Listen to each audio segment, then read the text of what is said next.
Morning, everyone. I guess we're live streaming our Transportation and Environmental Services Committee meeting for February the 15th. I'd like to call that meeting to order, and your regular chairman, David, he's away on a well-deserved little vacation, so I'll fill in today to chair this meeting. First thing on the agenda then is, of course, we need to remind everyone to declare any pecuniary interest that you may have on today's agenda. You can do so if and when the matter arises. And then we're down to items 2 on action items, land purchase on Bruce Road 2, and we'll ask Brian Knox, our engineer, to bring us up to speed on that. Thank you, Mr. Warden. As committee may be aware, there are spots on the county road system that the department has not acquired widening. We've encountered one or two. We have one in specific in the vicinity of Walkerton, and in order to move ahead with a land purchase, we come before committee to identify an appropriate value upon which to base the land purchase. Our recommendation today is that we purchase the land based on a value of $8,000 per acre. We recognize that the size of this parcel is fairly small. It's 17 feet by 66, which would mean it would reflect a small land purchase, which is evaluated at 4 times the large holding price. So basically what we do is establish the large holding price and then migrate that to reflect the parcel that we're trying to acquire. So we propose a recommendation as proposed. I'll read the recommendation that the fair market value for the purchase of road widening on Bruce Road 2 be based on large holding value of $8,000 per acre be approved, and that the cost of the transaction be funded from the paved road land purchase capital account. Have a mover for that recommendation. Moved by Mitch, second by Ann. Any discussion on the recommendation? All those in favor of the recommendation?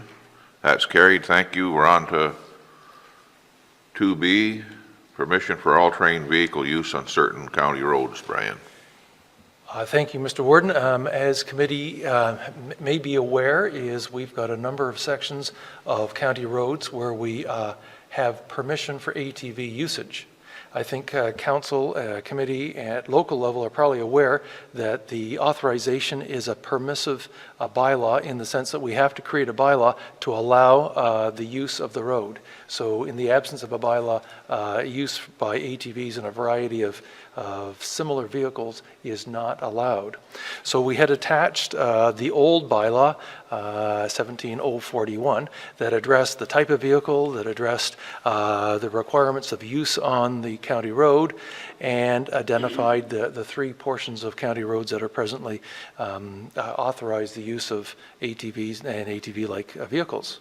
We received a request by the ATV users in the area, and they were asking if they could use a small section of County Road 13 in lieu of using some roads in the Sauble Beach area. So I believe it was off of Silver Lake Road, and it's the request is for the use of a small section, Bruce Road 13, north of Silver Lake Road to Hendry Street. And from there we make the recommendation. Very good. The recommendation reads that bylaw be introduced to allow all-terrain vehicle use of 800-meter section of Bruce Road 13 between Silver Lake Road and Hendry Street, and that bylaw 2017-041 be repealed. Moved by Mike, second by Janice. Any discussion on the motion, on the recommendation? All those in favor of the recommendation? That's carried. Thank you. We're on to item C. Brian. The department has had success in improving our shops. In some cases, the success came out of a disaster, but in other cases, they were planned. We've migrated away from in-the-ground fuel storage. We have one shop left with in-the-ground fuel storage, and that is in Walkerton. We had planned a variety of repairs at the Walkerton shop in the foreseeable future. We had an incident this year, recently, where we had some damage to the fuel pump, and we've been pressed to acquire above-ground pumps. We also noticed, Mr. Chairman, that we've got, our team is very aware that we've got a Fuel Master system in two of our shops that facilitates rigorous documentation of the use by person and by vehicle of fuel. And we do not have it in the Lucknow shop, the new Lucknow shop, and we do not have it in the Walkerton shop. So we're asking for committee's consideration and to transfer funds from a reserve to allow for the replacement or for the purchase of the above-ground tanks in Walkerton and possibly some grading work and safeguarding our ponds with a storm scepter, as well as the separate issue of having the Fuel Master or a method of monitoring and the fuel acquired from the Lucknow and Walkerton shops. And the amounts are in the section of financial. The above ground tanks and pumps were $15,000. The work around grading and storm scepter $25,000, and the two Fuel Master applications $30,000 in Lucknow and in Walkerton. I'll read the recommendation. Perhaps you'll have some more questions, but the recommendation reads that the cost of installing new above-ground fuel tanks and pumps at the Walkerton shop to replace the existing in-ground fuel tanks and associated pumps be approved and funded from the operational equipment reserve, and the purchase and installation of fuel monitoring system for the Walkerton and Lucknow shops be approved and funded from the operational equipment reserve. I have a mover for that motion, moved by Ann, second by Robert. Any discussion? I think it's a very, very wise move forward, Brian. This will clean up all our in-ground tanks. It will mean that we no longer have any in-ground tanks. Excellent. We're going to take the tanks out in Walkerton when we do some other grading work. So we're not taking them out at this time. We're just abandoning their use. Any other discussion on the recommendation? If not, those in favor of the recommendation? And that's carried. Thank you. So, Brian, we're to correspondence from... Yes, we've received a bit of correspondence, two correspondences from South Bruce Peninsula ATV Club members and their president or past president. And they're asking us to investigate further use of County Road 13 and County Road 9, County Road 14 in the north. There are some subtleties in the request.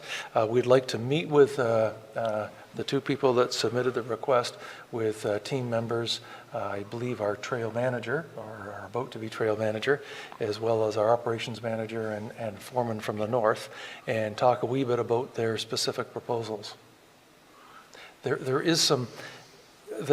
will be a bit of a struggle when we consider West Road. They've made an application or a request for West Road, and I'm a bit troubled by that. I'm just a little uncertain on how to deal with that because, you know, I'm just a little uncertain how to deal with that. Yeah, okay, I understand. So the correspondence received from the South Bruce Peninsula All-Terrain Vehicle Club is for information, and you're going to meet with those folks in the near future, and we'll have another report back on your findings. Yes. Is that okay with everyone? Okay, moving on then, Brian, to correspondence item B, Bruce County Road 12 upgrade scope at Formosa, North Hill. One of the projects earmarked for 2018 had been in Formosa on County Road 12. If you recall, South Bruce had undertaken a large project about 3 or 4 years ago in Formosa and in Teeswater.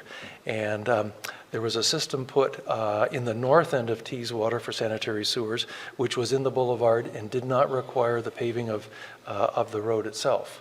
That section of County Road 12 is now in need of rehabilitation, and at that time we recognized there had been some commitment as a part of the sanitary sewer project on behalf of South Bruce and the county to put sidewalk on the North Hill. So we had gone to council in November. We had a discretionary public meeting in December, and we received the petition in January. And our plan is we've returned to South Bruce Council to talk about alternatives with them recently, and we hope to hold another public meeting in a couple of weeks to address the concerns of the petition. The petition's the one that's attached to the agenda. We hope to return to committee in March. Very good. Anyone have any questions on that issue or that correspondence, concerns? Robert, go ahead. Brian, through you, Mr. Chair. Brian, when you have this public meeting in Formosa, with what these people are proposing to do to cut the hill down, there's going to be a tremendous amount of expense to that. I do realize that. You will have that figure available about what the extra cost is going to be? Yes, Mr. Mayor. If I recall, the county share of that cost was about $125,000 in addition, and I believe the share of the municipal cost was about $25,000 in addition to the. We had made a proposal back to South Bruce in the fall of about $75,000 your cost, and that will go up to $100,000 under the alternative, one of the three alternatives, the one cutting the hill down. Yeah, well, my concern is you're talking, what they want is the hill cut down about another 2.5 feet, right? Approximately, yes. Approximately. And you say that's only an additional cost of $125,000 to do all that because you're into the storm drains and all that? Brian would never say only. It would be roughly about $125,000 our share, $25,000 your share for about $150,000. Yes. Mayor Buckle had some really interesting questions upon our attendance at committee this week. Yes, and that concerned about how we move ahead with this, how we move ahead with a project. And if I recall the question, an excellent question, I gave it a lot more thought after it was presented, is would the county proceed would the County Highway, Transportation and Environmental Services Department proceed on a project that wasn't embraced by the community?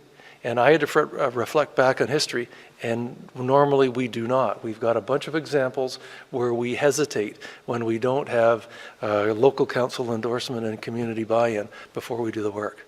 But it was a good question. I'm not sure, Mayor Buckle, if I addressed it adequately at the time of the meeting and on Tuesday night.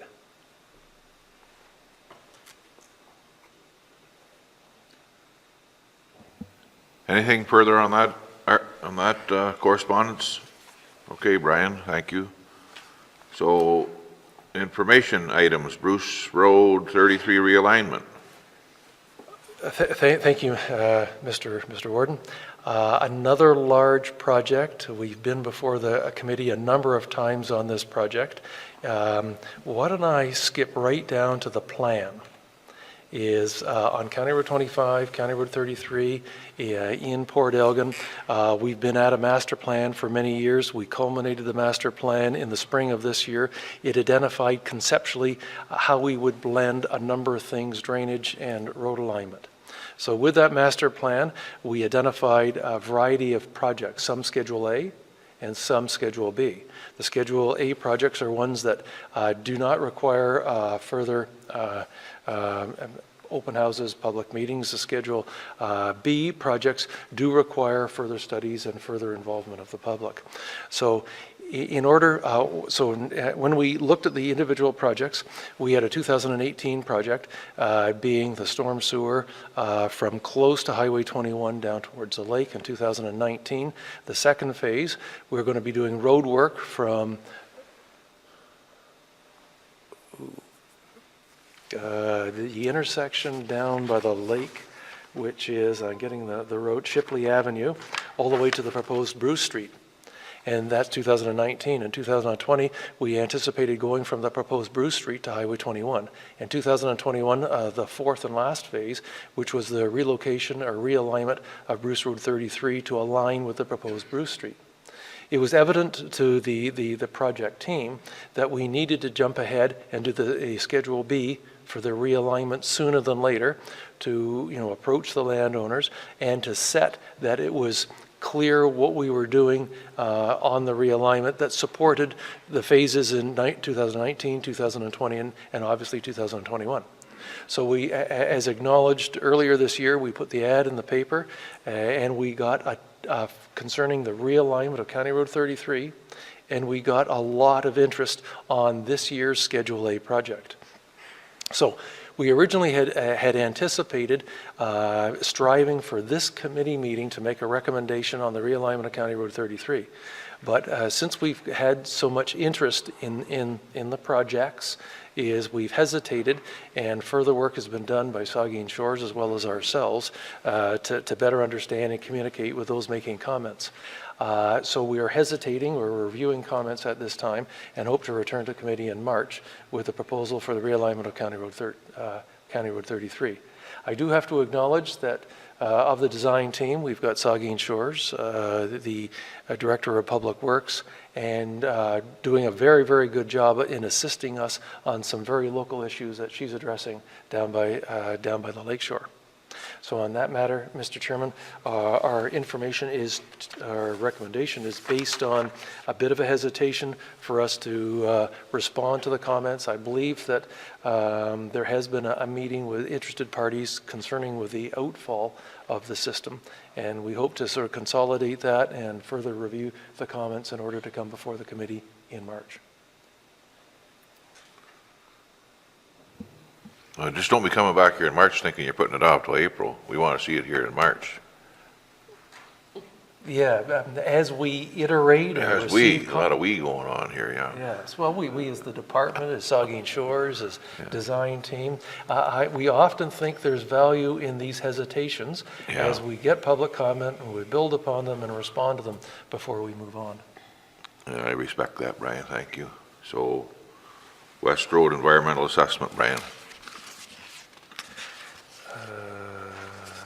Thank you, Mr. Chairman. Oops. Good. If committees can recall, back in January, we came before committee with a recommendation to move ahead with the undertaking of a surface water and groundwater study. At that time, we'd received a variety of input from our partners on this project.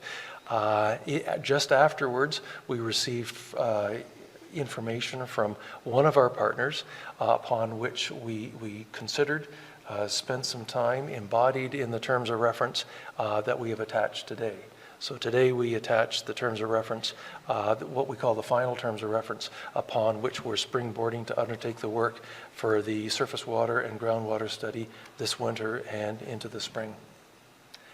This was just being able to finalize that terms of reference, Mr. Chairman. Okay, so this information anyone have any questions or comments on this information item? I do. Good. Does anybody else have anything? Will you go first? Thank you, Mr. Chair. So I know that when the report came out on the agenda to council, I sent an email. I think everybody was included on that, asking for the correspondence from SON that was referenced in this report from January 31st. And then I think everybody saw the email come back that said that the report wasn't going to be presented or given today, at least not without council debating it and deciding whether or not that report should be in the public domain. So, of course, I had several concerns, one being I'm not aware of any correspondence in an environmental assessment process that isn't in the public domain. And secondly, my concern really is for cooperation and collaboration with SON. And having already experienced in this their request to be a part of the creation of the terms of reference and having the county agreeing to that and then turning around and not including them in the creation of the terms of reference, then that concerned me as well, which I brought forward at a previous meeting. So anyways, having a little bit of that history and then being, advised that this document wouldn't be presented to this council, I contacted Doran Ritchie, and I didn't ask him for the correspondence. I simply asked him if his concerns were adequately addressed. So he phoned me. We had a conversation on the phone, and then he followed it up with a letter that he sent yesterday to Mr. Knox and myself. And so basically, His concern was that the two stages in the terms of reference, they want to make sure that those two phases are completely and utterly different. That they didn't feel that the terms of reference, the way that it sits right now, is explicit enough, that there's enough separation between the two phases. He talked about the terms of reference outlining the two components, and as Brian said, the natural heritage, the hydrogeological and the hydro-G inventories, and then the second one being the evaluation of the alternative solutions. And SON wants to make sure that those two components are removed from the stage one process and this terms of reference. And then he also talked about, I took notes while I was talking to him, about the integration component must also be removed from the first study, the stage one, but engaged completely in the second study in the phase two process. So those were the concerns that came from SON, and so I'm hoping that that perhaps maybe you can have a further conversation with them and work on this terms of reference and get it to a point that that they're happy and comfortable with it. Mr. Ritchie expressed, you know,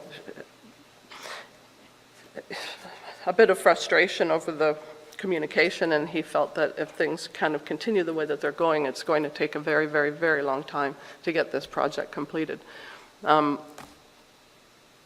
mean, we totally support having that road upgraded for sure.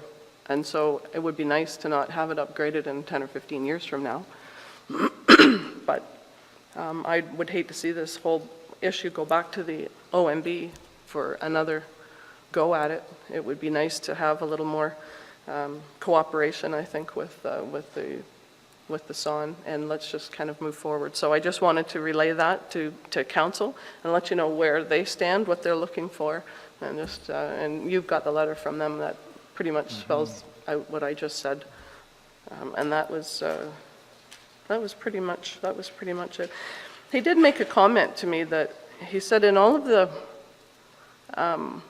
consultation that they've been requested to participate in on various issues, he said it's the only one, this West Road one is the only one that they're actually dealing directly with the county on. It's usually always consultants, so he thought that was kind of worth making a note of.